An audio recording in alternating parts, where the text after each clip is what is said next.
বলছি, না পোষালে বেরিয়ে যান। সেকুলারদের বলছি, ভারতে না পোষালে গেট আউট। বলছি কি দেশটা তোর বাপের দেশ, তোর বাপ করে থুয়ে গেছিল। তেরা বাপ ইয়া ছোড়কর গয়া থা কি তেরি মা? এমন ভাবে বলছি যেন দেশটা ওর বাপের, ওর বাপ করে থুয়ে গেছিল এই দেশটা।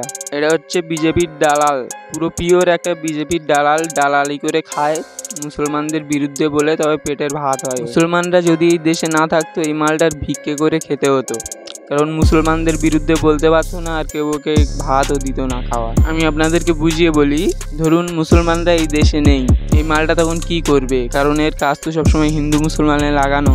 এই মালটা তখন আর কোনো কাজ থাকবে না, তাই এর কাছে টাকা থাকবে না, টাকা না থাকলে ভিক্ষে করে খেতে হবে। তাই মুসলমানরা আসে, এই যাই হোক মুসলমানদের বিরুদ্ধে বলে পেটের ভাত করে খেতে পারে। আবার শুনছি এই মালটা নাকি বাংলাদেশি, যদি সত্যি হয় একে তাহলে লাথি মেরে বাংলাদেশে পাঠানো হবে। তো আপনাদের সকলকে বলবো এই সকল মিডিয়াদের কথা শুনবেন না, এদের থেকে দূরে থাকবেন। আর শুনছি এই মালটার কি নাম ভুলে গেছে, এই মালটার নামে একাধিক থানায় মামলা করেছে, কেননা দেশ বিরোধী কথা বলছে, হিন্দু মুসলমানের ভিতরে হিংসা ছড়ানোর কথা বলছে।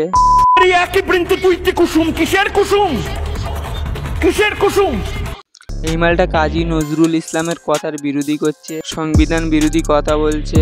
কাজী নজরুল ইসলামের জুতোর ধুলোর যোগ্যতা যার নেই, সে আবার কাজী নজরুল ইসলামের বিরুদ্ধে কথা বলছে, তার লেখা এই কথার বিরোধী করছে। ময়ূক রঞ্জন ঘোষ, তোর যদি এতই দালালি করার ইচ্ছা থাকে তাহলে বিজেপিতে চলে যা, গিয়ে দালালি কর। একজন সাংবাদিক হয়ে এরকম দালালি করছিস, এটা কিন্তু মানাচ্ছে না। সাংবাদিকের কাজ হলো সত্যটাকে মানুষের কাছে প্রচার করা, তা না করে বিজেপিতে দালালি করছিস, সারাদিন হিন্দু মুসলমানে লাগাচ্ছিস। সব থেকে ভালো হবে বিজেপিতে চলে যা, গিয়ে দালালি কর 5-8, কোনো অসুবিধে নেই।